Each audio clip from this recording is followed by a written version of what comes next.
रक्तचाप की जांच कैसे की जाती है? शरीर के सारे अंगों तक रक्त पहुंचाने के लिए हमारा हृदय रक्त को एक खास दबाव पर पंप करता है और इसी दबाव को रक्तचाप या ब्लड प्रेशर कहते हैं। ये समझने के लिए रक्तचाप होता क्या है, ये वाला वीडियो देखो। हृदय द्वारा पंप किया गया रक्त वाहिनियों में आता है और इनकी दीवारों पर दबाव बनाता है। इसी का उपयोग करके डॉक्टर ब्लड प्रेशर नापते हैं। बीपी नापने की यह मशीन स्फिग्मो मैनोमीटर का इस्तेमाल होता है। इसे बीपी अपैरेटस भी कहते हैं। Knob, cuff, rubber tube, rubber bulb, rubber valve और गेज, इसे ऐसे खोलते हैं। कपड़े से बने इस हिस्से को कफ कहते हैं और इसे ऊपरी बांह पर बांधते हैं। इससे दो रबर ट्यूब्स जुड़ी होती हैं। इनमें से एक ट्यूब आगे जाकर गेज से जुड़ी होती है और दूसरी इस बल्ब से। गेज एक पट्टी होती है जिससे पता चलता है कि ब्लड प्रेशर कितना है। इसके बीचों बीच एक पतली नली होती है जिसमें मर्क्यूरी यानी पारा ऊपर नीचे जा सकता है। देखो, ये नॉब है। ब्लड प्रेशर नापते समय यह हमेशा आड़ी स्थिति में होना चाहिए। रबर बल्ब में स्क्रू जैसा एक वॉल्व होता है। इसे इस तरह घुमाया जाता है। चलो अब देखते हैं कि ब्लड प्रेशर कैसे नापा जाता है। सबसे पहले डॉक्टर मरीज को आराम से बैठने के लिए कहते हैं। मरीज का हाथ ऐसी स्थिति में होना चाहिए और पैर फर्श को छूने चाहिए। बीपी अपैरेटस खोला जाता है। कफ निकालकर उसे मरीज की कोहनी से 2 अंगुल ऊपर ऐसे बांधते हैं। फिर सुनिश्चित करते हैं कि कफ बहुत कसा हुआ या बहुत ढीला तो नहीं है।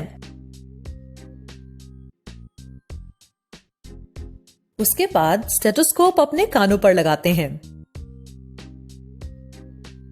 चेस्ट पीस में उंगलियों से आवाज करके पता लगाते हैं कि आवाज ठीक से आ रही है या नहीं। स्टेथोस्कोप के चेस्ट पीस को कोहनी के बीच इस प्रकार लगाते हैं। इसकी चिकनी गोल सतह को त्वचा के साथ पूरी तरह से संपर्क में होना चाहिए। दूसरे हाथ से रबर बल्ब का वॉल्व बंद करते हैं और रबर बल्ब को पंप करते हैं। गेज का पारा ऊपर जाने लगता है। साथ ही कफ में भी हवा भर जाती है। इस हवा के दबाव की वजह से रक्त प्रवाह थोड़ी देर के लिए बंद हो जाता है। जब पारा 160 या 180 तक पहुंच जाता है तो डॉक्टर रबर बल्ब को पंप करना बंद कर देते हैं। वॉल्व को उल्टी दिशा में घुमाया जाता है। अब हाथ से दबाव कम हो जाता है। पारा धीरे धीरे नीचे आता है। पारा नीचे आते समय रक्त प्रवाह फिर से शुरू हो जाता है और उसी समय डॉक्टर को स्टेथोस्कोप से धक धक धक की आवाज सुनाई देती है। इस आवाज की शुरुआत होने पर पारा जिस स्तर पर होता है उसे दर्ज कर लेते हैं और इसे कहते हैं सिस्टोलिक ब्लड प्रेशर। यहां आवाज 110 पर आना शुरू हुई है। पारा नीचे आते समय यह धक धक आवाज आती रहती है और एक जगह पर बंद हो जाती है। आवाज बंद होने पर पारा जिस स्तर पर होता है उसे डायस्टोलिक ब्लड प्रेशर के रूप में दर्ज करते हैं। यहाँ पारे के 70 पर पहुंचने पर यह आवाज आनी बंद हो गई है तो वॉल्व को पूरा घुमाया जाता है। डॉक्टर कफ में बची हुई हवा को निकाल देते हैं। स्टेथोस्कोप को कान से निकालते हैं।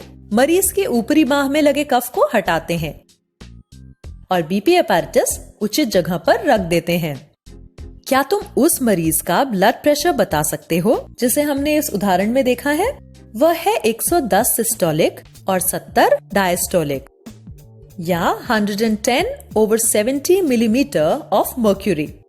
इसे ऐसे लिखा जाता है 110/70 mmHg। mmHg ब्लड प्रेशर को मापने की इकाई है। 110/70 मिलीमीटर ऑफ Hg यह सामान्य ब्लड प्रेशर होता है। ब्लड प्रेशर 140/90 mmHg से ज्यादा हो तो उसे हाई ब्लड प्रेशर कहते हैं और अगर यह 100/60 mmHg से कम हो तो इसे लो ब्लड प्रेशर कहा जाता है।